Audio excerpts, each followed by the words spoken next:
A vocês que estão aqui me acompanhando, essa é a nossa primeira live.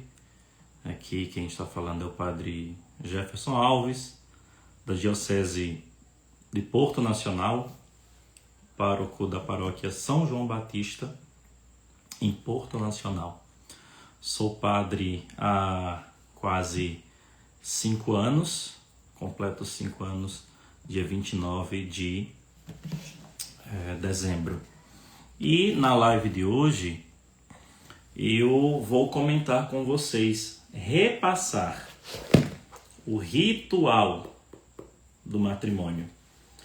Então, essa live vai ficar salva, depois ela será encaminhada para o meu canal no YouTube. Peço que vocês se inscrevam no meu canal, porque enquanto eu não posso fazer as lives pelo canal no YouTube, eu terei que fazê-las por aqui, porque nós não temos ainda 1000 inscritos. Então, se inscrevam, Padre Jefferson Alves, e comentem e entrem em contato para dar as suas observações, dar as suas os seus comentários, fazer os seus comentários. Então, deixa eu colocar aqui o nome da live: Ritual do Matrimônio. Este é o tema da nossa live. Uma boa noite e Deus abençoe a todos aqueles que estão entrando agora. Então, eu gostaria de fazer a seguinte pergunta: será que você que já se casou ou que está prestes a se casar, a abraçar o sacramento do matrimônio, ou você que já participou de cerimônias de casamento, você sabe o que é que significa cada parte da cerimônia? Isso aqui é muito importante, porque quando nós abraçamos um sacramento sem a devida compreensão, nós temos menos frutos na nossa vida. Infelizmente, eu preciso dizer com dor no coração, existem muitos casamentos na Igreja Católica.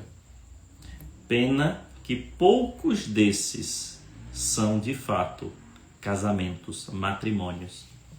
Se casar na igreja, eu vou escandalizar vocês desde agora.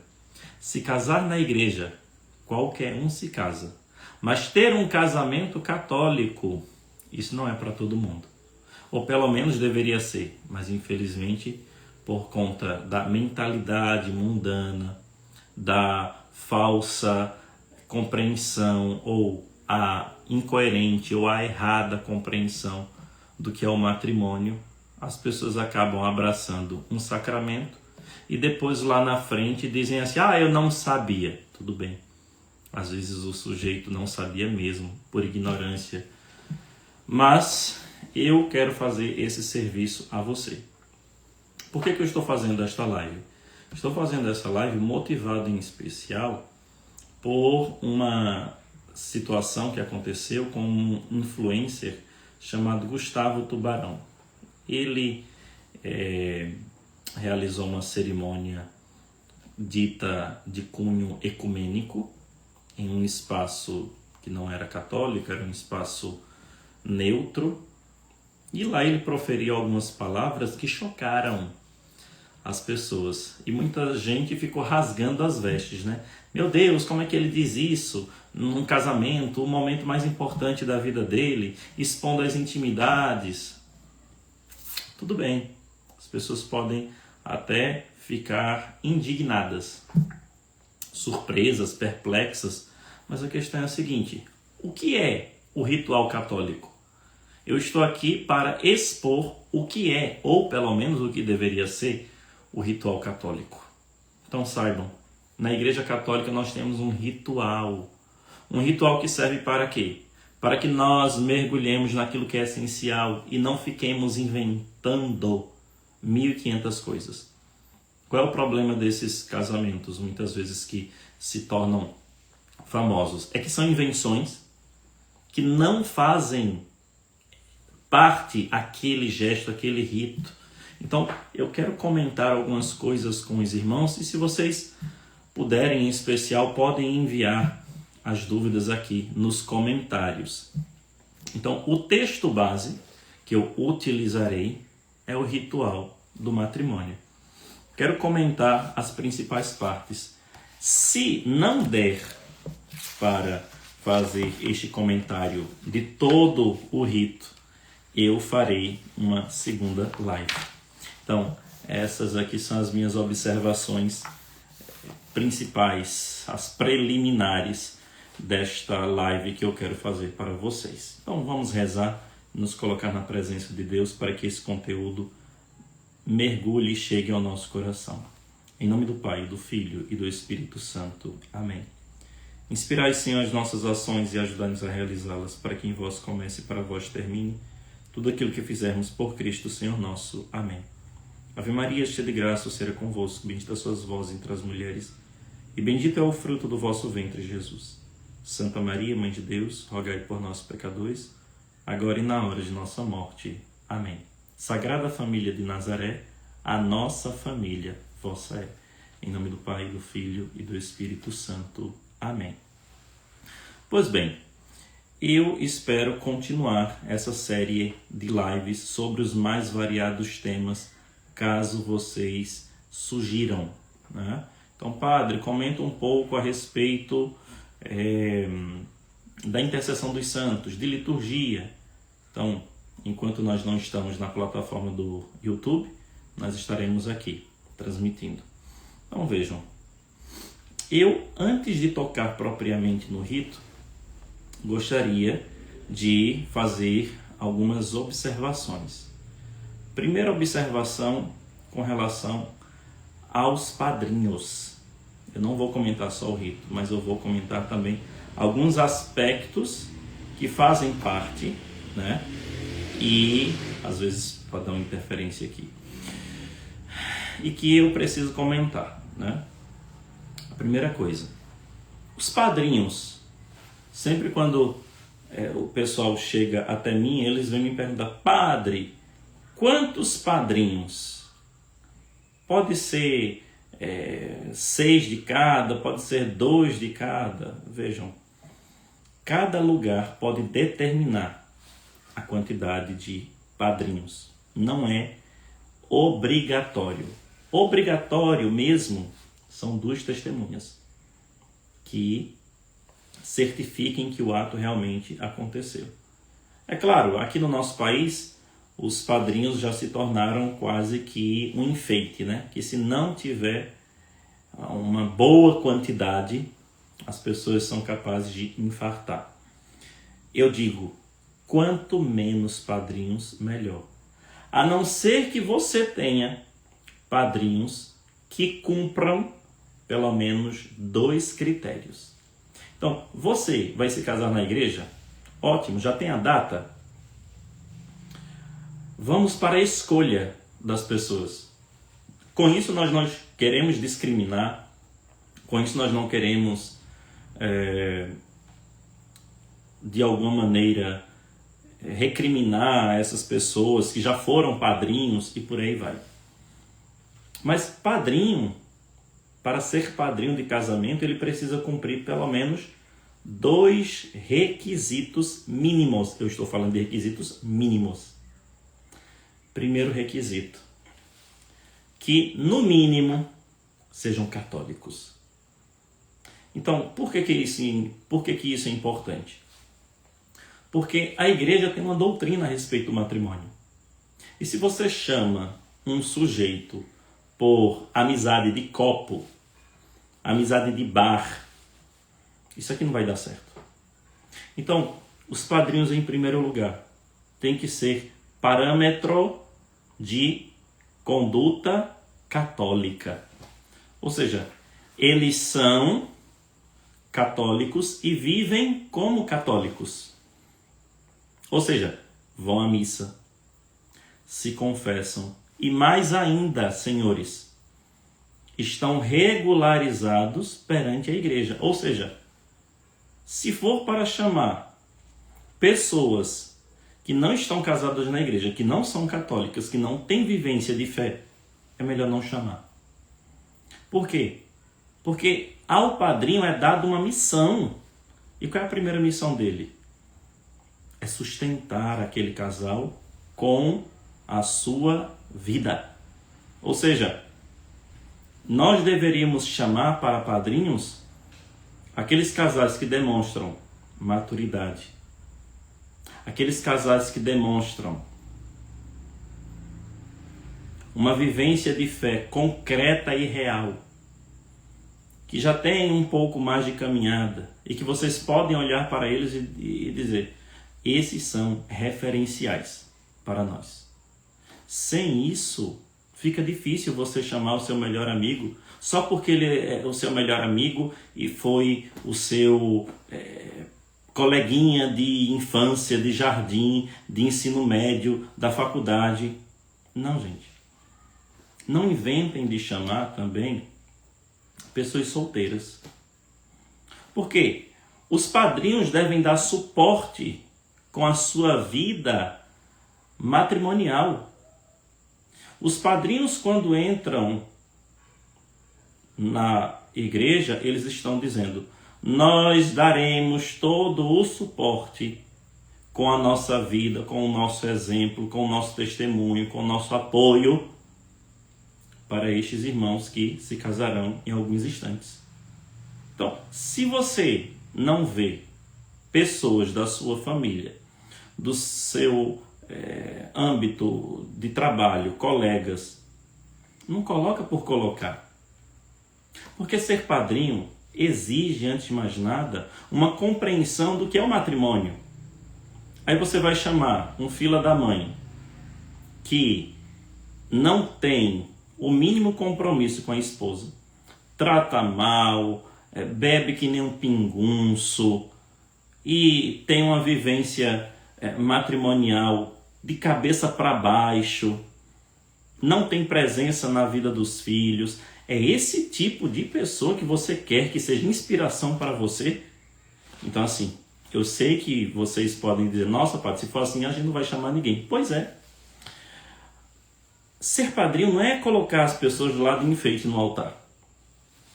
Aí fica um monte de pagão que, pior, me causa dor no coração. Pessoas que não sabem sequer responder as coisas da missa. Já começa por aí. Se for uma missa ou se for uma celebração, né? Então, primeiro critério: os padrinhos devem ser, repitam comigo, católicos. E tenham uma vivência regularizada na igreja, que comungue, que confesse, que ajude a sua paróquia. Olha, encontrar só por esse primeiro critério vai ser um pouquinho difícil. Segundo critério para você escolher padrinhos, que ainda tem a ver com o critério católico. São pessoas que têm vida de oração. São pessoas que vão à missa. São pessoas que colaboram, que ajudam a sua paróquia. São pessoas realmente que eu me inspiro como homens de Deus e que eles vão ter uma obrigação: rezar pelo meu matrimônio. A segunda função de um padrinho é essa, uma função espiritual. A primeira função é uma função moral, acompanhar o casal nos seus momentos de crise. Por exemplo, no momento de crise, onde um casal quer se separar, quem é que deveria ser os primeiros a sustentar, a amparar aquele casal que está passando por uma crise? São os padrinhos. E os padrinhos deveriam bater a mão e dizer: não, se reconcilia com a tua esposa, vamos vencer essa crise juntos. Esse matrimônio foi feito para dar certo. Se você não encontra padrinhos que te inspirem e que confrontem você na sua vivência de matrimônio, não chama. Se for para chamar um padrinho que vai passar a mão na sua cabeça: não, é isso mesmo, dá gelo nela, é isso mesmo, não atende nem responde às ligações. Desculpa, Mas esse tipo de pessoa nunca deveria ter sido chamada para ser o seu padrinho. Então, realmente, um comentário aqui, a maioria das pessoas querem padrinhos apenas para coreografia. Ou para dizer, nossa, quanta gente, quantos padrinhos. Então, primeira função de um padrinho, a dimensão moral. Eles vão sustentar o nosso casamento, o nosso matrimônio, com o seu exemplo, com a sua ajuda. Com uma palavra de conselho, Mas um conselho carregado de fé. Porque não tem coisa pior do que você pedir orientação. Você ir pedir um conselho para quem é pagão. Para quem é pagão, pedir conselho a respeito de casamento, ele vai dizer muitas coisas, mas nunca que você vai ter que assumir o seu matrimônio. Não, é isso aí mesmo. Ela está se fazendo de durona, fica ainda 2 vezes mais nessa história. Mulher a gente trata assim. Então assim, se for para viver e chamar pessoas para a tua vida, para serem padrinhos, para serem o Satanás no teu matrimônio, não chame. Tem que ser pessoas de fé, que realmente vão te confrontar. Recentemente, um casal muito querido veio até mim com algumas dificuldades e eu precisei confrontá-la e dizer, querida, assuma o seu matrimônio. Me compadeço, me sensibilizo, mas isso aí eu já vi, em muitas outras situações, isso aí não é novo. Essa é a primeira coisa. Então, segunda coisa, esse casal tem que ser referência espiritual para vocês. Esse casal vai se comprometer a colocar os joelhos no chão por vocês. Agora, comecem a pensar. Será que eu tenho esses amigos? Será que eu tenho, e eu posso contar pelo menos na palma de uma mão, padrinhos? Então assim, se for por puro enfeite, nem chama essas pessoas. Depois, uma coisa que também preciso chamar a atenção desde já. As roupas. Queridos, vocês que são noivos, vocês que estarão se casando, vocês não só têm a obrigação de estarem bem vestidos, mas também pedir isso para os convidados. Eu digo para vocês, eu já vi cada coisa nos casamentos que eu já assisti, que é a da gente olhar e dizer, realmente essa peça foi feita no ateliê de Satanás. Porque escrota, totalmente exposta, seios, costas, né? Me lembra São João 23, na época quando ele não era papa ainda, ele foi para um jantar. E no jantar tinha uma mulher muito mal vestida. E lá pelas tantas, ele, naquele desejo de corrigir, né? Porque realmente era chamativo, ele começou a oferecer uma maçã para ela. A mulher não entendeu nada e no final foi perguntar a ele, por que o senhor está me oferecendo essa maçã? E ele muito caridosamente disse, quem sabe você comendo a maçã, você perceba que está nua, igual Eva no paraíso. Então, a gente precisa dizer o óbvio. Parece que as pessoas se vestem como se fossem peças de vitrine ou de açougue. Então vocês precisam se vestir bem para o casamento e também pedir isto para os convidados. Eu já vi isso. Casais pedindo no convite, estejam bem vestidos e com as orientações ali. Depois, ainda com relação ao vestir, mas naquilo que se refere aos noivos. Recomendação. Isso aqui não é regra.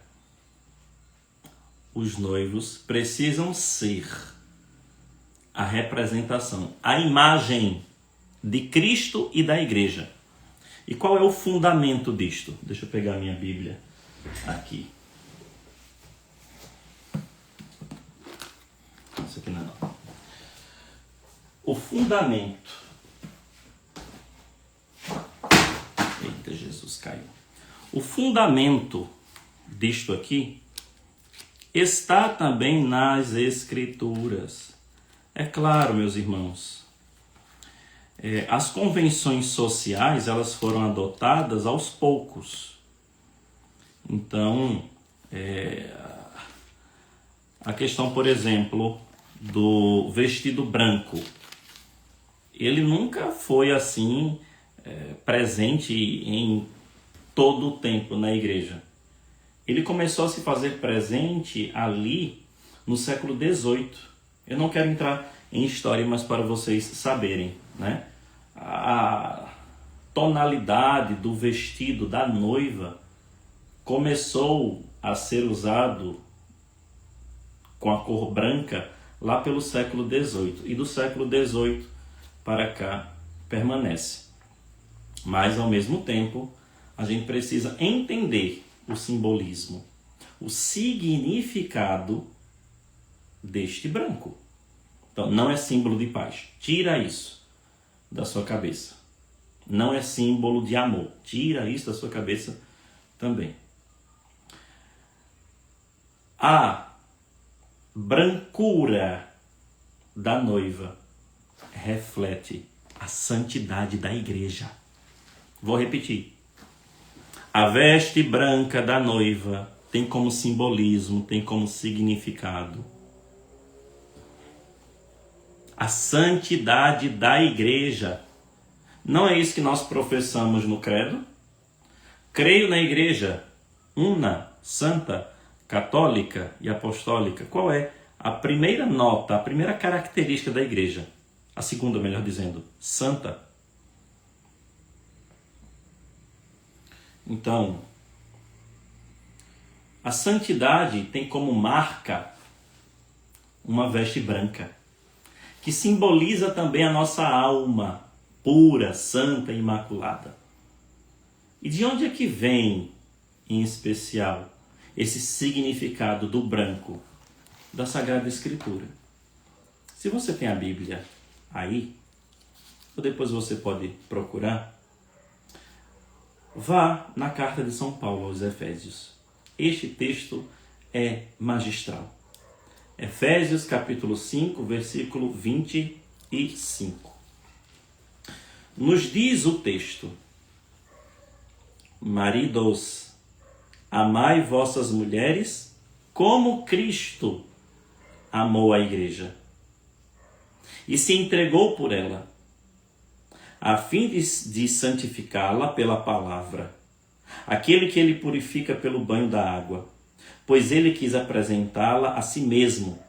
Olha, prestem atenção nessas palavras agora.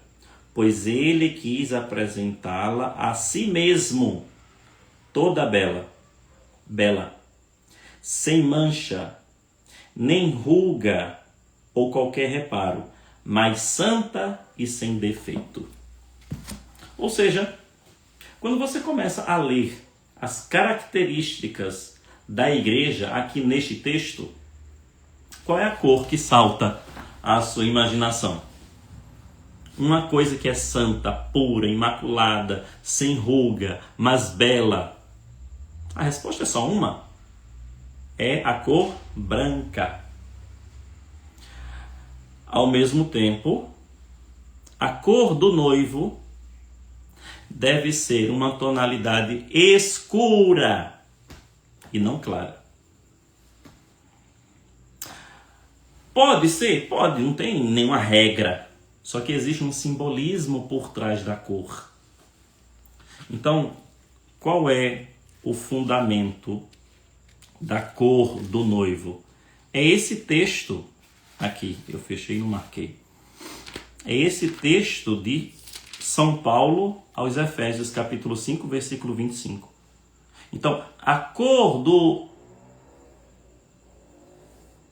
porte da vestimenta do noivo deve ser uma cor escura. De preferência,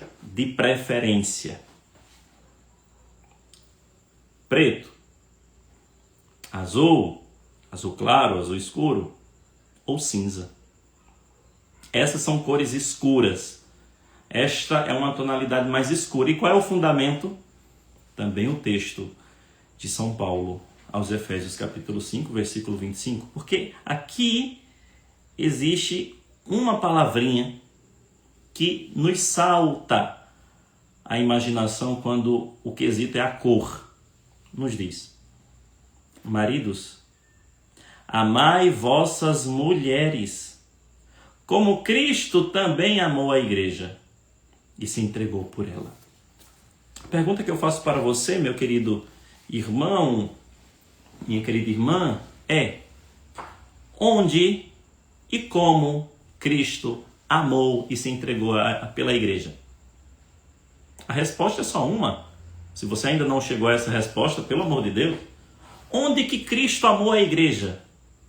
Onde que Cristo quis salvar a humanidade? Onde que Cristo se entregou por amor pela nossa salvação? A resposta é só uma. Você já deduziu, graças a Deus, porque você é uma pessoa inteligente, tomara que seja. Deus abençoe, Ricardo. Vamos para o encontro nacional. A cor aqui, a cor da entrega, a cor do sacrifício, a cor da doação. Qual é a cor? Se tudo isto, todas essas palavras, entrega, doação, sacrifício, está relacionado com a cruz, qual é a cor? É uma cor rubra. Cristo se reveste de sangue com o seu sacrifício para purificar a sua noiva, a igreja, a esposa do Cordeiro. Então, o casal precisa muito bem entender que eles estão ali simbolizando Cristo e a igreja. Pensem, por exemplo, quando, em tempo cronológico, Cristo se entregou e amou a igreja. Cronologicamente, na ponta do calendário, esta entrega aconteceu há 2000 anos atrás. A pergunta é: e se eu quisesse ver hoje a entrega de Cristo pela sua igreja? E se eu quisesse ver hoje o sacrifício de Cristo pela sua igreja? Para quem eu deveria olhar? E se eu quisesse ver hoje, diante dos meus olhos, a igreja pura, santa, imaculada, bela, sem defeito, sem ruga? E se eu quisesse ver hoje a imagem do Cristo que ama a igreja e se entrega por ela? Olhe para um casal. Tudo bem que isso aí também está correto, Ricardo, mas hoje a live vai ser só sobre o matrimônio. Então, na missa também acontece isto. Cristo que se entrega, ele diz: tomai e comei, isto é o meu corpo. Mas o casal, eles repetem o que Cristo fez no Calvário. Como? Quando eles se dão um ao outro. Eu sou todo teu, eu sou toda tua. Eu me entrego totalmente por ti. Eu me entrego pela tua salvação. E custe o que custar, eu vou te levar para o céu. Como Cristo fez com a igreja. Então Cristo levou a igreja para o céu e a santificou, e a purificou, e a lavou, e a tornou santa, e a tornou pura. Mas qual foi o preço? O preço foi derramamento de sangue. Exatamente, Ricardo. Vá à missa e olhe um casal. Então, como que o sacrifício de Cristo é trazido para o hoje? Primeiramente, através da Santa Missa. Mas, em segundo lugar, quando eu olho um casal que recebeu ou está recebendo o sacramento do matrimônio. Porque aquilo ali é uma entrega total. É uma entrega de amor. É uma entrega de sacrifício. Assim como Cristo fez. há 2000 anos atrás. Então, a cerimônia de casamento, se vocês não sabiam disso, torna presente, de maneira simbólica, a imagem de Cristo que se entrega pela igreja. Onde? Quando a noiva entra toda pura, toda branca, precedida pela entrada do noivo. Já começaram a perceber como que uma coisa está relacionada à outra? Quem foi que se entregou por primeiro? Cristo. Cristo que se entregou por amor, Cristo que se entregou em sacrifício. Então quem é que entra primeiro na cerimônia católica, na cerimônia de casamento? É o noivo. É o noivo porque é ele que será aquele que fará o papel de Cristo para a sua família. E depois que Cristo se entrega, aí ele salva a igreja. Aí vem a igreja, toda pura, radiante, bela, gloriosa. É por isso que eu digo, na vida do casal, só existem 3 momentos em que vocês verão um ao outro com pureza. Onde vocês não vão enxergar nem os defeitos que possuem. Só existem 3 ocasiões. A primeira ocasião, quando se conhecem. Meu Deus, eu encontrei o amor da minha vida, eu encontrei o príncipe que eu tanto buscava. É claro, depois ele vai se transformar em um sapo, não se preocupa. Mas você encontrou, né? É aquele fogo, aquela paixão. Meu Deus, você suspira, você vê passarinho verde. Você está encantado, você não enxerga defeito, porque não existe defeito. Você acha que aquela pessoa é a perfeição diante de ti. Deus preparou e desenhou. Quando Deus te desenhou, Ele estava namorando. Como diz a música, né? Então,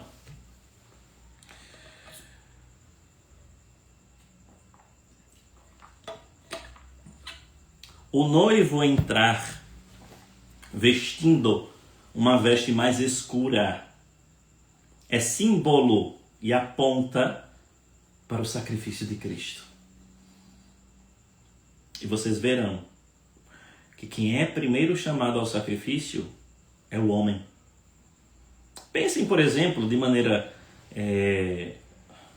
humana nas profissões, bombeiros. Um prédio está em chamas. Quem são os primeiros grupos que eles querem salvar? Mulheres e crianças. É claro, idosos também. Mas mulheres e crianças. Sempre. E os homens? Ah, meu filho, se a gente sobreviver, graças a Deus, glória a Deus. Mas isso aqui salva minha mulher, salva minha filha. É assim. Então, a primeira obrigação é o casal se conscientizar que na cerimônia eles farão o papel de Cristo e da igreja. Então, quando eu olho para um casal de casados, eu deveria enxergar ali quem? Cristo e a igreja. Meu Deus, como é maravilhoso quando um casal recebeu o sacramento do matrimônio e caminha com fé, e comunga, e confessa, e busca a santidade. Não tem como não ver Cristo e a igreja ali. Eles superam as crises, eles se perdoam, eles muitas vezes se batem, é verdade, mas reconstroem. Então, voltando ao que eu estava dizendo. Então, são 3 ocasiões. A primeira ocasião, que você vai ver o seu esposo, a sua esposa, toda santa, toda pura, toda maravilhosa, é no dia que você a conheceu. Mas deixa dar 3 meses para ver se o primeiro espinho, o primeiro defeito não aparece. Deixa aparecer 3 meses depois. Meu Deus do céu, eu nunca pensei que esse homem tivesse esse defeito. Meu Deus, eu nunca pensei que essa mulher tivesse essa loucura na cabeça dela. É assim. Segundo momento em que você vai ver, tudo vai ser flores. Os anos vão passando, vocês namoram, vocês noivam. E depois, chegou o dia do casamento. É tanta preparação. Vocês chamaram os convidados, os amigos, os familiares. Eu sempre digo que se casar não é difícil. É só dizer sim, gente. Se casar não é difícil, é só dizer sim. Mas vejam, esse sim é carregado de responsabilidades, né? E quando o noivo estiver esperando, aguardando, meu filho, meu sonho é ver um noivo desmaiando no pé do altar. Desmaiou, pronto, de emoção. Meu sonho é uma noiva entrar e no meio da igreja ela se estabacar no chão de emoção. Porque aquele momento é sublime. Eu estarei me dando por inteiro a uma outra pessoa para toda a vida. E você crê com todas as forças que aquela pessoa te ama, quer construir uma vida a dois, quer ter filhos com você. Você acredita que ela é a sua alma gêmea, apesar de que eu acho uma bobagem esse negócio de alma gêmea. Isso aí serão palavras posteriores. E por aí vai. Mas aquele momento é sublime, é maravilhoso. Parece que você não vê defeitos mais naquela pessoa que está entrando. E é um momento mágico, é um momento fantástico, onde parece que você não quer que aquilo termine. Pronto.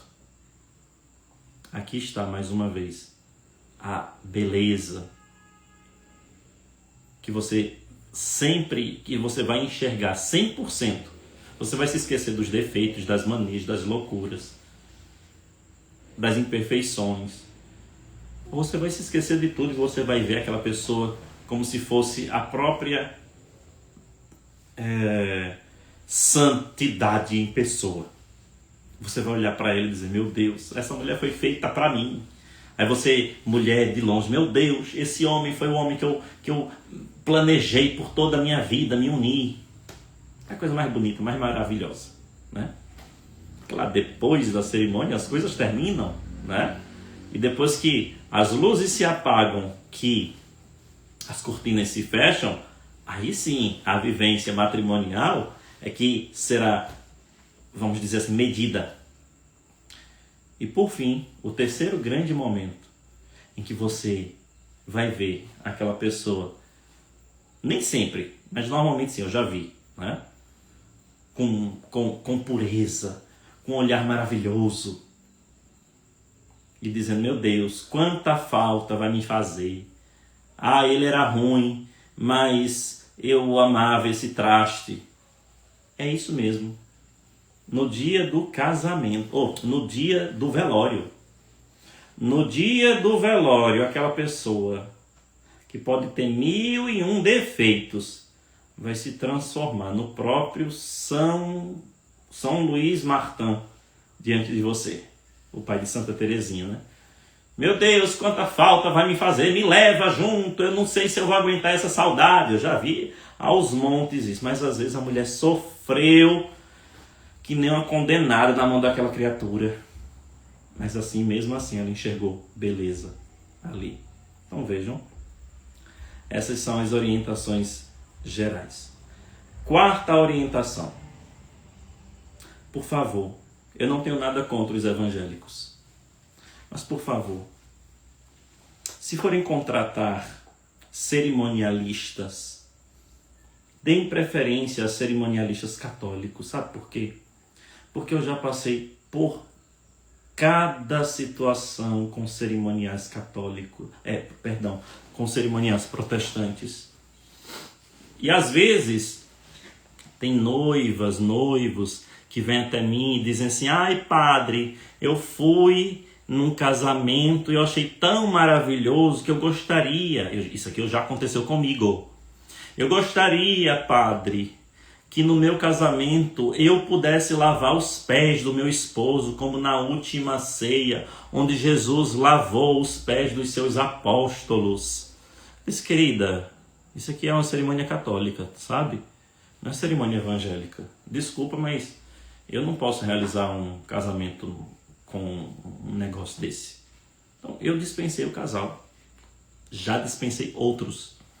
Porque tem gente que acha que se casar simplesmente receber a bênção. Isso aí a gente vai deixar para um outro encontro. Então, quer contratar uma equipe? Veja se naquela igreja já não tem uma equipe. Veja se o padre não recomenda algum grupo. Porque às vezes eu já tive que mudar músicas de cerimonialistas que queriam colocar coisas que eu disse assim, meu Deus do céu, não é possível. Ele está achando que a cerimônia católica é o quê? Né? Vou citar um exemplo. Ano passado, Ano passado. Uma pessoa chegou para mim e disse assim, padre, nós contratamos um cerimonialista. Só que eles são evangélicos, né? Eu disse, tá bom. Manda eles me enviarem as músicas que eles vão tocar na cerimônia, né? Cantar. Tá bom. Aí a mulher do cerimonialismo, a mulher cerimonialista, né? Entrou em contato comigo. E disse assim, padre, gostaria que o senhor desse uma olhadinha nas músicas aqui.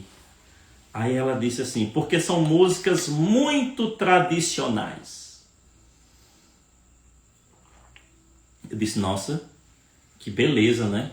Que maravilha. Finalmente eu não vou quebrar a cabeça mudando música de cerimônia. Tá bom, prepara.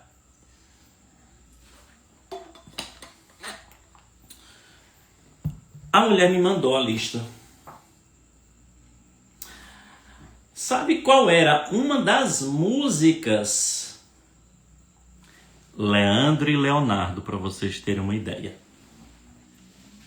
É até uma música... Ah, lembrei.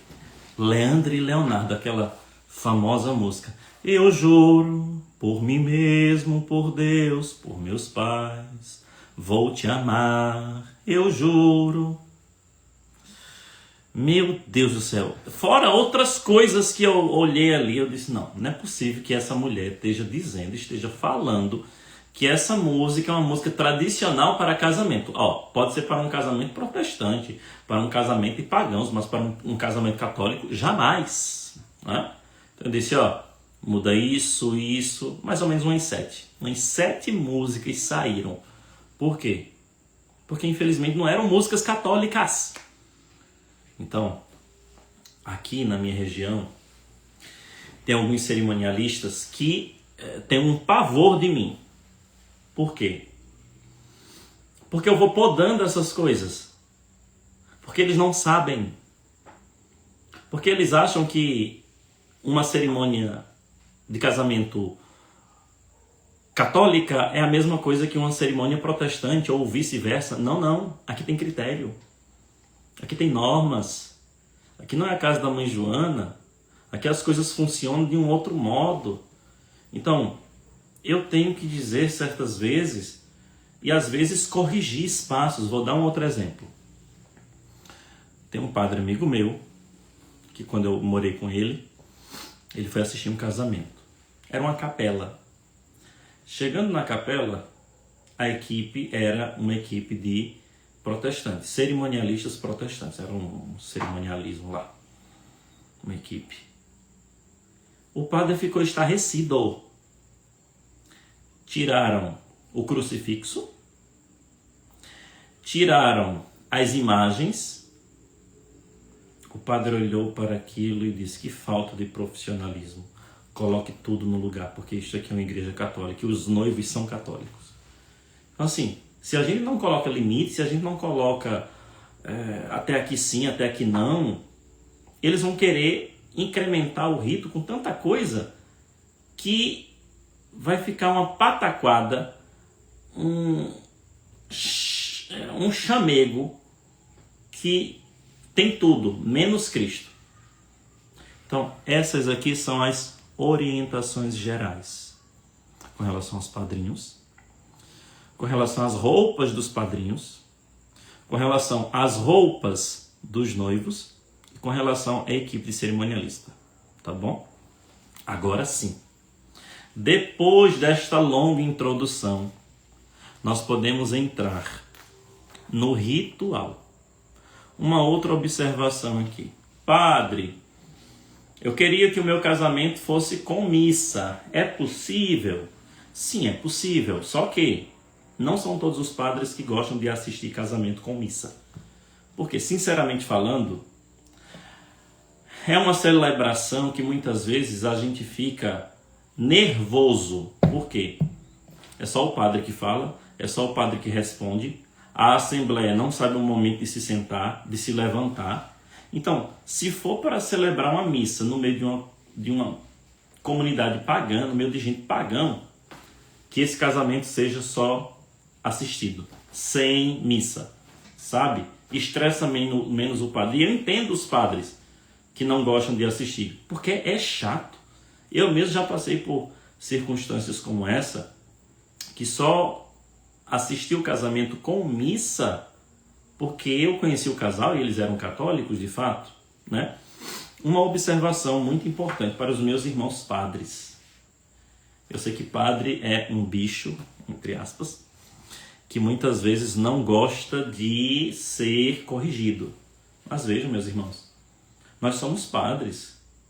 Então nós não vamos fazer as coisas da nossa cabeça. Então o rito já é prescrito como fazê-lo. A começar das vestes. Meu irmão sacerdote, meu irmão, com toda a caridade do mundo, se o Senhor não for celebrar missa, as vestes próprias de uma cerimônia sem missa não é casula. A casula, ela é para o sacrifício. Então, qual é a veste própria para uma assistência de casamento? Deveria ser batina, sobrepeliz, estola e capa pluvial. Se você não for, meu irmão, assistir este casamento com assistência, mas é com a missa, aí sim, você use, como dizia um padre, todas as rendas, todos os arreios possíveis. E eu digo, usem mesmo. Sabe por quê? Porque no dia da sua cerimônia de ordenação, o Senhor não queria as coisas de qualquer jeito. Então, para mim, é uma afronta, é um desleixo, padres que vão celebrar só de túnica e estola. Desculpem, mas aqueles noivos ali também merecem. Então, todas as cerimônias de casamento que eu assisto, eu faço questão de estar bem paramentado. Porque eles escolheram a roupa, foram, alugaram. E por que o padre vai estar vestido de qualquer maneira? Ali está se realizando 3 sims, que depois a gente vê em uma outra ocasião. Ok? E perguntaram aqui, padre, é possível o casal receber a comunhão sob 2 espécies no casamento? Sim, se for com missa, tá bom? Essa dúvida é simples de resolver. Depois, esta formação aqui que eu estou dando também deveria servir para os músicos, né? Porque tem algumas coisas que os músicos estão totalmente destoados, perdidos. Não digo que são todos, mas muitos, porque não tiveram a devida formação, porque não correm atrás, porque não se formaram, porque os padres não ensinaram. Tudo bem, vocês têm um grande desconto, né? Então, fez a entrada dos padrinhos, do noivo, da noiva. Gente, quanto menos entradas, melhor, sabe? Ai, vamos entrar agora com o quadro de fulano de tal, porque era minha avó que eu queria que estivesse aqui. Gente, isso aí vocês podem fazer nos avisos, nos agradecimentos, porque a cerimônia vai se prolongando. Eu digo para vocês, uma cerimônia bonitinha, enxutinha, ela não passa de 45 minutos. Se for com missa, 1 hora, 1h10, mais ou menos, né? Então, essa é mais uma observação. São várias observações e a gente nem entrou no rito ainda. Por que eu preciso dizer isso? Porque o óbvio, infelizmente, precisa ser dito. O óbvio, infelizmente, as pessoas não sabem. O óbvio, infelizmente, precisa ser ensinado. Teve até uma médica que ficou famosa por duas partes, né, muito engraçadas. O óbvio precisa ser dito. Então, o óbvio nas cerimônias de casamento também precisam ser dito. E eu digo mais, uma outra observação. Parem de chorar com as taxas de casamento. Tudo bem, às vezes a taxa é um pouco alta, realmente. Mas é possível fazer um casamento simples, sabe? Sem muitos enfeites. Porque o principal é a recepção do sacramento. Agora, é claro, reclama da taxa da igreja, mas não reclama do aluguel, do prédio ou da comida que vai ser servida. Reclama da taxa da igreja e fica dizendo, nossa, que caro. Mas vai servir cerveja a noite inteira para os convidados e não reclama. Não é estranho? É motivo de você se questionar, né, realmente qual é o valor que você está dando para as devidas situações, né? Depois, uma coisa muito importante que eu não disse até agora. Aprendam, pelo amor de Deus. Padre não celebra casamento. Vou dizer mais uma vez, pausadamente. Padre não celebra casamento. Não, padre, como assim? Não. Batismo, quem que celebra? O padre, correto. A missa, quem que celebra? O padre, correto. A confissão, o padre que absolve. A unção dos enfermos, o padre que unge. Mas o matrimônio não. Quem celebra o matrimônio são os noivos. Eu preciso dizer isso.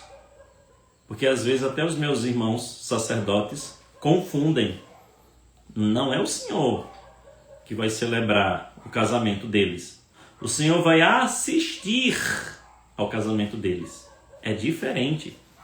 Tanto é assim que dentro do ritual isto é muito bem claro. Porque, por exemplo, se nós estivéssemos, sei lá, em uma região onde não tivessem padres, onde não tivessem sacerdotes, uma região em especial onde seja de difícil acesso, o bispo ele pode delegar leigos, ou seja, pessoas que são batizadas e que têm conhecimento do que é o matrimônio, das obrigações, dos deveres. O bispo pode delegar esses leigos. E sabe como que é o título aqui deste tipo de casamento, desse tipo de celebração? Nos diz: celebração do matrimônio diante de um assistente leigo. Não é diante de um padre. Diante de um assistente leigo. Então aprendam desde já. Padre não celebra casamento. Quem está celebrando o casamento são os noivos. Aprendam. Então quando uma pessoa vier e disser assim, Severino e Joaninha, quem foi que celebrou o casamento de vocês? Severino e Joaninha tem que dizer, fomos nós. A pessoa vai dar um bug, né? Vai dizer, como assim foram vocês? Porque o sacramento foi realizado entre os noivos, não entre o padre e os noivos. O padre está ali como testemunha qualificada, como ministro válido para a assistência daquele casamento. Isso é muito importante porque você tira a responsabilidade do padre e coloca nas suas costas, filho. Quem celebrou o casamento não foi o padre, não. Quem celebrou o casamento foram vocês. Então são vocês que vão assumir o matrimônio. São vocês que vão levar a cabo. Então, esta nomenclatura, ela às vezes é utilizada por padres, por pessoas, mas não é a nomenclatura, não é o conceito, não é a palavra correta. Eu estou simplesmente assistindo ao ato. Que ato? O ato é a união entre um homem e uma mulher validamente batizados, que estão se entregando um ao outro por toda a vida. Então, assim, em resumo, a live já está quase dando 1 hora e eu não falei nem de metade das coisas que eu gostaria de comentar dentro do ritual. Vai ter que ficar para a semana que vem, porque eu não vou fazer lives com mais de 1 hora.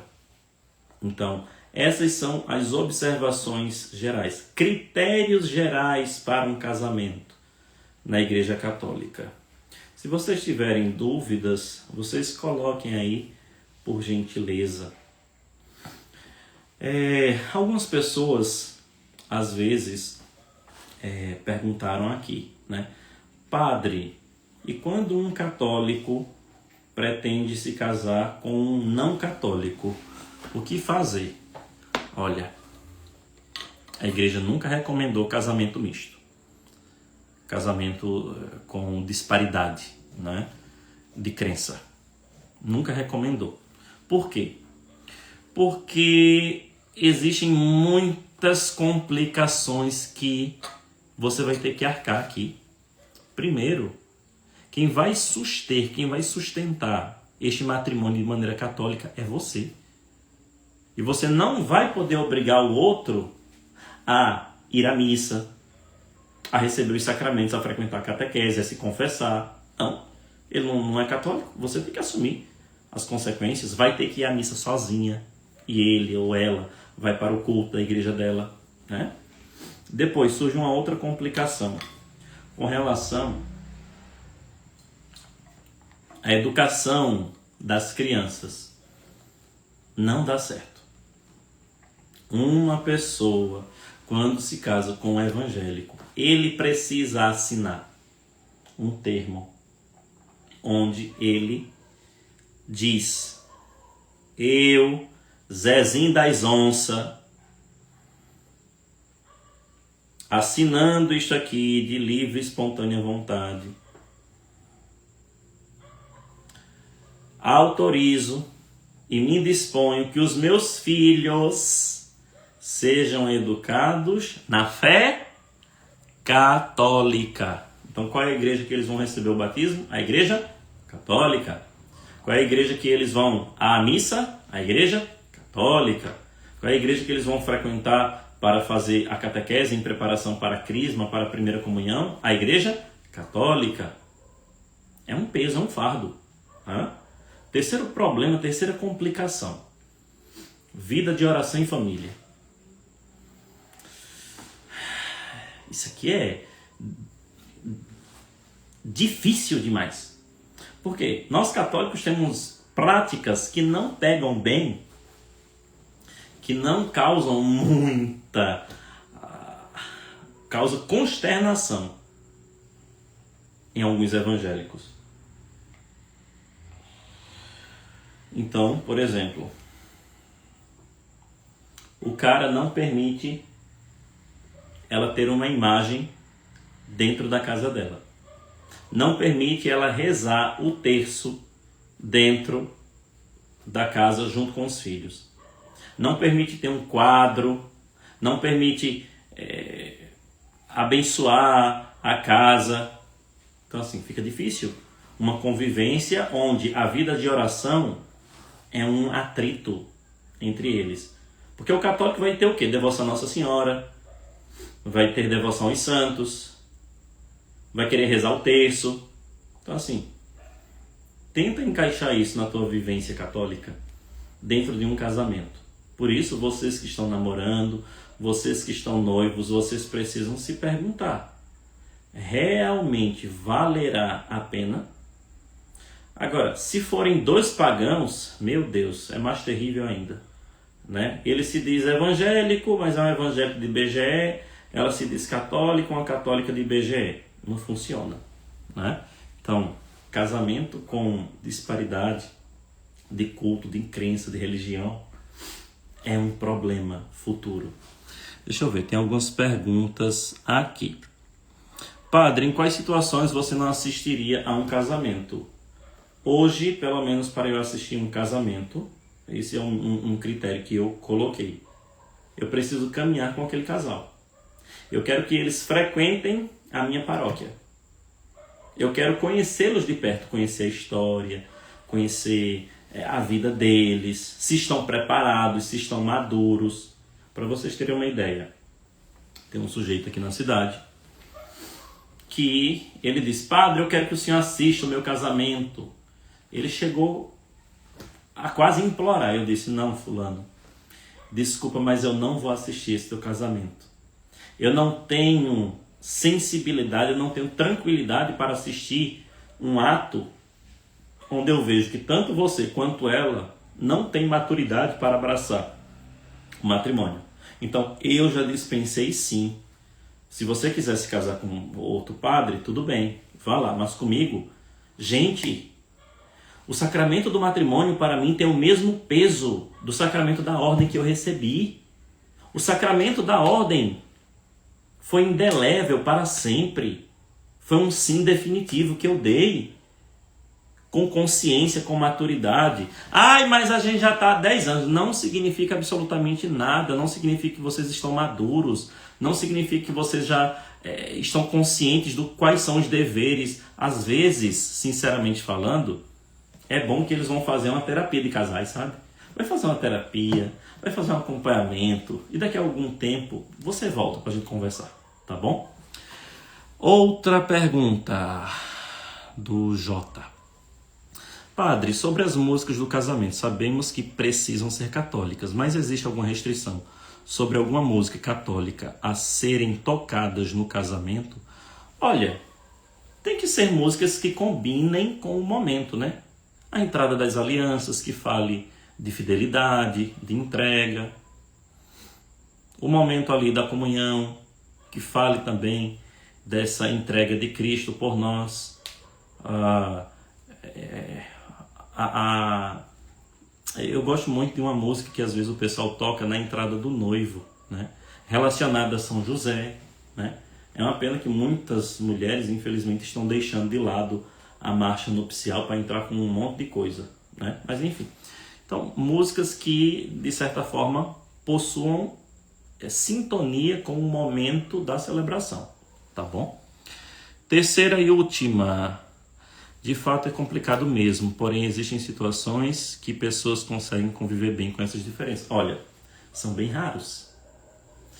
Eu já encontrei, mas são bem raros. Ou o esposo vai influenciar na fé dela, ou vice-versa. Ou você tem uma fé muito arraigada, firme, enraizada, ou logo logo você vai abandonar a fé católica. Ou eu já vi também casos em que os dois, depois que se casaram na igreja, nenhum frequentava nada e não levava nem os filhos. Deixa eu ver se tem mais alguma coisa aqui. Enfim, queridos, já vai com mais uma hora de live. Eu vou deixar essa live salva. Provavelmente esta semana ela já vai estar no nosso canal. E eu prometo continuar com a parte 2. O ritual do matrimônio. Porque eu não falei das promessas, não falei das leituras, não falei de quase nada, né? Mas isso aqui já dá pano para manga para esclarecer muita coisa, para ter um critério certo, né? Mas busca, se você, caso queira se casar, quais são as regras, quais são as orientações gerais da paróquia, da diocese, né? Para não ficar fazendo patifaria, né? Como por exemplo, já vi em alguns casamentos tocando música de Dragon Ball Z, né? Isso aqui é o fim da picada, né? Então, o que é que nós podemos fazer? A gente lamenta, né, por essas situações, por falta de formação, por falta de conhecimento. Então é isso. A próxima live, se Deus assim me der coragem, será na semana que vem, tá bom? Ou de 15 em 15 dias. Vamos ver lá como é que vai estar a minha agenda até semana que vem. Vamos rezar? Em nome do Pai, do Filho e do Espírito Santo. Amém. Senhor, nós queremos vos agradecer por tudo que ouvimos, por tudo aquilo que o Senhor pôde trazer nesta live. Que ela seja, Senhor, para o nosso crescimento humano, espiritual e católico. Santa Maria, Mãe de Deus, rogai por nós. Sagrada Família de Nazaré, a nossa família vossa é. Deus abençoe, se inscreve aqui no canal, comenta, CCC, comenta, curte e compartilha, tá bom? Deus abençoe, até mais.